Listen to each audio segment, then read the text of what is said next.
நடக்கும்னு சொல்லிட்டு நான் நினச்சி கூட பார்க்கலாங்க. நம்ம குட்டி கோழி கொஞ்சம் தலையாட்டிகிட்டே இருக்குதுன்னு சொல்லியிருப்பேன். அது நேற்று பார்த்தீங்கன்னா இறந்து போச்சு. கமெண்ட்லேயும் ஒருத்தர் சொல்லியிருந்தார் அது எங்கள் வீட்லேயும் இருந்துச்சு, இப்படி இருந்து இறந்துருச்சுன்ட்டு. அதே மாதிரி பார்த்திங்கன்னா இறந்துருச்சு. நம்ம மாமியார் வீட்டில் கொண்டு வந்த கோழி குஞ்சு பார்த்திங்கன்னா ஃபஸ்ட்டே பார்த்திங்கன்னா நம்ம கருப்பு கோழி கூட விடவே இல்லை, பயந்துக்கிட்டு.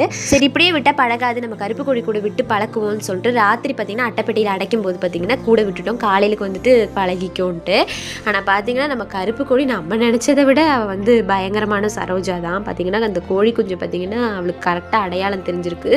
கொத்தி அதனோட தலையை பார்த்திங்கன்னா இந்த நிலைமைக்கு கொண்டு வந்திருக்கா. நம்ம பார்க்கவே ரொம்பவே பாவமாக போயிடுச்சு. நான் வந்து சரி அவள் கோழி குஞ்சு மாதிரியே எல்லாமே கருப்பாக தானே இருக்குது, அதனால ஏற்றுக்குவான்னு நினச்சேன். அவளுக்கு கரெக்டாக அடையாளம் தெரிஞ்சிருக்கு. கூட இருக்கிற கோழி குஞ்சுங்களும் பார்த்திங்கன்னா இதை பார்த்திங்கன்னா நல்லா கொத்துது. மற்ற கோழி சின்ன கோழி குஞ்சு கொத்திருந்தால் செத்தே போயிருக்குன்னு நினைக்கிறேன். இதுக்கு மேலேயும் இவ கூட விட்டால் கோழி குஞ்சு கொத்தியே கொன்றுவா. பார்க்கவே ரொம்பவே பாவமாக போயிடுச்சு. சரி அங்கேருந்து கொண்டு வந்து இங்கே இந்த நிலைமை ஆக்கிட்டோமேன்னு சொல்லிட்டு இதுக்கு மேலே நமக்கு வேலை தான் அதிகமாகிடுச்சு. இனி இவங்க 2 பேரையும் பார்த்திங்கன்னா தனியாக தான் வச்சு பார்த்துக்கணும். அவள் கூடயும் விட முடியாது, அவள் ஏற்றுக்கவும் மாட்டா, இதிலே தெரிஞ்சிருச்சு. இதுக்கு மேலே நம்ம கோழி கொஞ்சம் விட்டால் செத்து தான் போகும். சரி இதுக்கு மருந்து கொடுக்கலான்னு சொல்லிட்டு நம்ம டாபிக் ஒரு ஜெல் தான் கொடுக்க போகிறோம். இந்த ஜெல் பார்த்திங்கன்னா நல்லாவே கேட்கும், சீக்கிரம் பார்த்திங்கன்னா புண்ணு ஆறிடும். நம்ம கோழிங்களுக்கு எங்கே புண்ணாச்சு என்ன ஆச்சுனாலும் இந்த டாபிக் ஒரு ஜெல் தான் கொடுப்போம். ஆவும் நல்லா எரியுது போல இருக்குது, கத்திக்கிட்டே இருந்துச்சு. இவங்க 2 பேரும் தனியாக தான் விட்டுருந்தோம், அவங்க கூட சேர்த்து விடலை. நீ வரப்போகிற வீடியோஸில் இவங்களோட அப்டேட்டை பார்க்கலாம். நீங்களும் பார்க்க மறக்காம நம்ம சேனலை சப்ஸ்கிரைப் பண்ணிக்கோங்க மக்களே.